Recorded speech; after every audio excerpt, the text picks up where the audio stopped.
दुख आते हैं, कष्ट होता है, उनको भी पीड़ा होती है एक पिता को, लेकिन अपने परिवार को देखते हुए वो अपने हृदय में जो भी दुख आ रहा है उसको बर्दाश्त कर लेते हैं, सह लेते हैं। क्यों? क्योंकि मैं पिता हूँ, इस घर का कर्ता धर्ता हूँ, बर्दाश्त कर लेते हैं, सब कुछ सह लेते हैं। लेकिन ऐसे राजा जनक, जनक कहा जाता है जिनको, और वही जब ऐसी सुकुमारी सीता जी की जब विदाई होने लग गई तो राजा जनक जी से भी न रहा गया और उन्होंने भी आंसू बहाना प्रारंभ कर दिया। सीता मैया को अपने हृदय से, अपने हृदयस्थ कर लिया और खूब रोए, हे बेटी सीता, हे बेटी सीता, खूब रोए।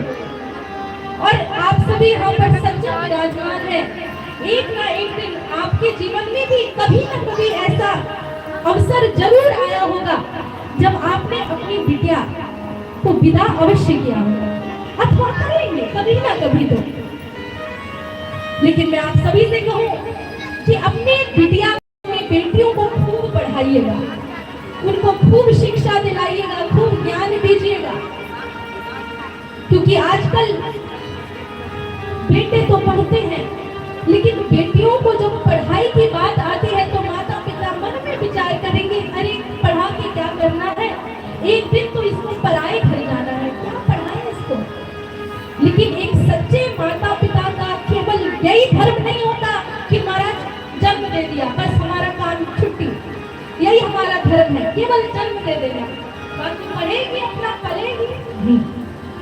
यदि आप माता पिता बने हैं तो जिस तरह से बच्चे का नामकरण संस्कार कराते हैं, विवाह बड़े धूमधाम से, बड़े बड़े पंडाल लगते हैं विवाह के, लेकिन बेटियों को जब पढ़ाने की बारी आती है तो उसमें कंजूसी करते हैं। आप सभी से ये प्रार्थना करना चाहूंगी कि बेटियों को खूब पढ़ाइए, उनको सशक्त बनाइए, क्योंकि बेटा यदि नहीं भी पढ़ेगा तो वो पुरुष है, किसी तरह से अपना जीवन यापन कर लेगा, लेकिन बेटी सुकुमारी होती है।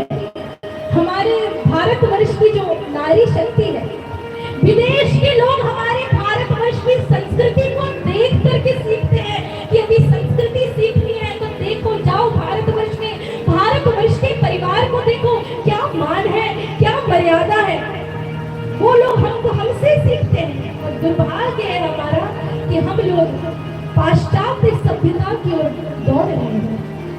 इसीलिए बेटे यदि कम भी बड़े चल जाएंगे, लेकिन बेटी सुकुमारी होती है, उसको आगे चल करके 3 कुलों को तारना है। किसको? एक तो अपने पिता की पगड़ी को संभालना, ये पिता जहाँ से, जिस घर से आई और जहाँ विदा होकर के जाएगी वहाँ की भी नाक रखनी है, वहाँ की भी मान मर्यादा के अनुसार चलना है। और एक और कौन सा कुल है? जहाँ अपने मामा का कुल, अपने माता की जो मायका है वो भी कुल उन बेटी से जुड़ा होता है। तो बेटा तो एक कुल को तारता है, लेकिन बेटी 3 कुल को तारती है। इसको पढ़ाइए ताकि उसके अंदर ज्ञान आए और वह ज्ञान को अपने आने वाली जो पीढ़ी है, भविष्य है, उसको ज्ञान दे वो, और तभी जाके भारतवर्ष का भविष्य सुधर सकता है। अपनी बेटियों को अवश्य पढ़ाइएगा महाराज। और इस तरह से जब राजा हिमाचल ने मन में विचार किया कि मेरी बेटी तो सुकुमारी है, बड़ी कोमल है, इनके भाग्य में कैसा विचित्र वर लिखा हुआ है, मैं इनसे विवाह नहीं करा सकता। अरे नारद जी महाराज, कुछ उपाय बताइए, कुछ उपाय करिए। लेकिन नारद जी ने उपाय बताया कि देखिए, यदि मैंने आपकी बिटिया के भाग्य में जो भी देखा कि इनका पति कैसा होगा, जो भी अवगुण दोष देखे, वो सारे दोष भोले बाबा में व्याप्त। यदि इनका विवाह भोले बाबा के साथ हो जाएगा तो जितने भी दोष हैं वो सब गुण में परिवर्तित हो जाएंगे।